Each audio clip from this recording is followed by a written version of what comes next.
महत्त्वाच्या बातमीने सुरुवात करूया। सीआयडीचे अधिकारी वाल्मिक कराडला घेऊन केजला रवाना झालेत। माध्यमांना चकवा देऊन सीआयडीचे पथक सोलापूर महामार्गाहून बीडला जाणार आहे। वाल्मिक कराडला केज कोर्टात हजर केलं जाईल। 15 मिनिटांपूर्वी सीआयडीचे अधिकारी वाल्मिक कराडला घेऊन केजला रवाना झाल्याचं कळतंय। अधिक तपशील आपण जाणून घेणार आहोत। आमचे प्रतिनिधी वैभव सोनवणे आपल्या बरोबर आहेत। वैभव, काय माहिती?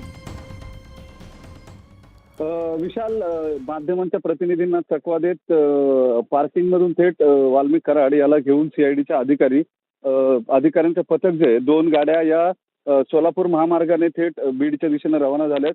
8 ते 9 वाजेपर्यंत त्याला केजमध्ये नेण्यात येईल। तिथे नेल्यानंतरच त्याची मेडिकल जी आहे ती केली जाईल आणि त्यानंतर त्याला तातडीनं कोर्टामध्ये हजर केलं जाईल। आज किंवा उद्या त्याला कोर्टामध्ये नेलं जाईल अशी माहिती जी आहे ती सीआयडीच्या अधिकाऱ्यांनी दिली आहे।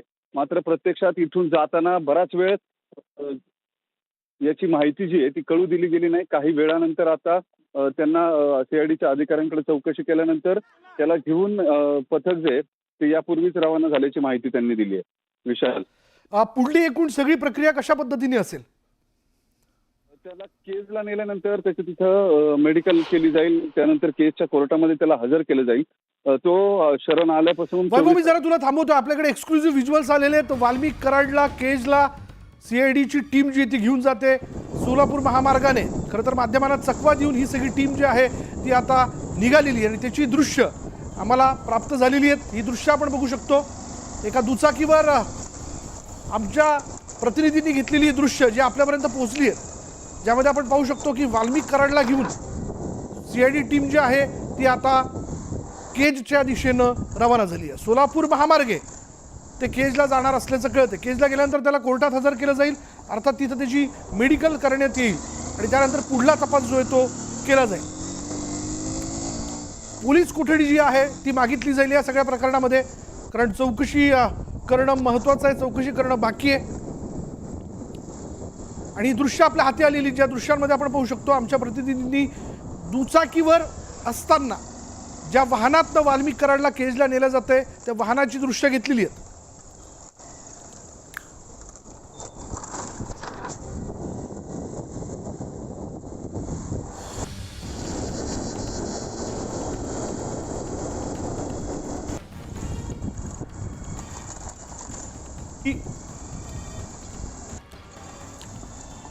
ही दृश्य जी आपण बघताय त्या दृश्यांमध्ये आपण बघू शकतो की वाल्मिक कराडला घेऊन सीआयडीची टीम जी आहे ती आता केजच्या दिशेनं रवाना झालेली आहे। सीआयडी आता वाल्मिक कराडला घेऊन केजला रवाना झाल्याचं कळतंय। तिथून पुढे त्याला न्यायालयात हजर केलं जाईल। वाल्मिक कराडला केज कोर्टात हजर केल्यानंतर त्याची मेडिकल करण्यात येईल आणि अर्थात पुढील तपासाकरता पोलीस कोठडीची जी मागणी आहे ती करण्यात येईल।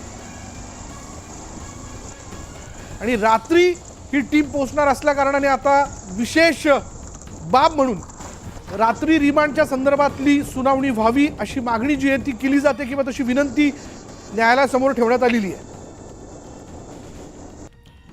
त्यामुळे आज रात्री ही सगळी टीम जी ती केजमध्ये पोहोचेल।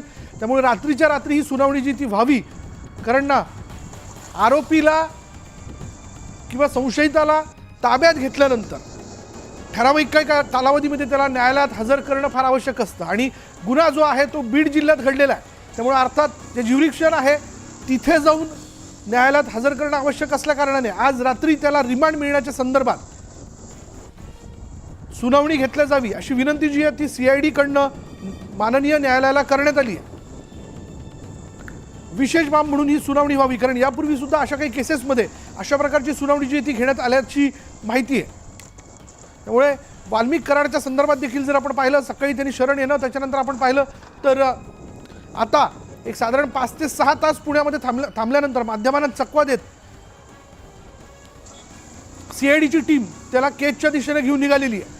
अधिक तपशील आपण जाणून घेणार आहोत आमचे प्रतिनिधी वैभव सोनवणे यांच्याकडनं। वैभव, एक तर त्याला हजर करण्याकरता केजला नेलं जातंय आणि आता रिमांडच्या संदर्भात सुनावणी होण्याच्या संदर्भात न्यायालयाला विनंती करण्यात आलेली आहे की रात्रीच्या वेळी ही सुनावणी घेण्यात यावी। वैभव,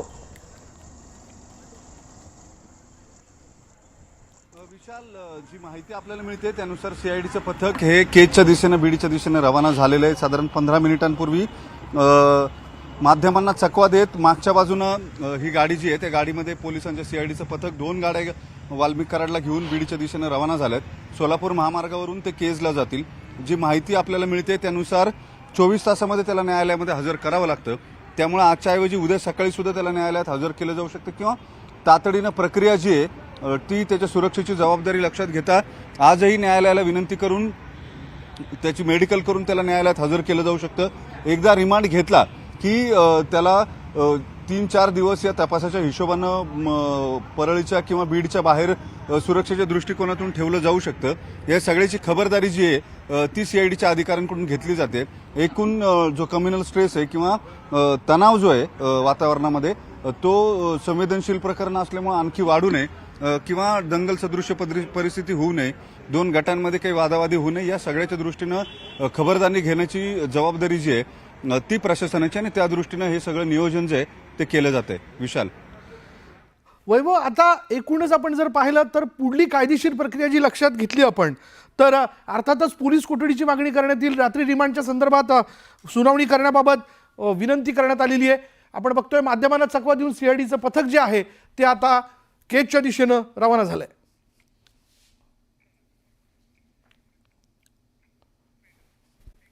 वीस दिवसांपासून चर्चेत असलेले बीडच्या मस्साजोगमधील सरपंच संतोष देशमुख हत्येप्रकरणी आज मोठी घडामोड घडल्याचं आपण बघतोय. मस्साजोगचे सरपंच संतोष देशमुख यांच्या हत्या प्रकरणातील संशयित आरोप असलेला वाल्मिक कराड आज पुण्यात सीआयडी समोर शरण आला. मस्साजोगचे सरपंच संतोष देशमुख हत्या प्रकरणात वाल्मिक कराड 3 आठवड्यांपासून फरार होता आणि या प्रकरणात आतापर्यंत 4 आरोपींना अटक करण्यात आली आहे.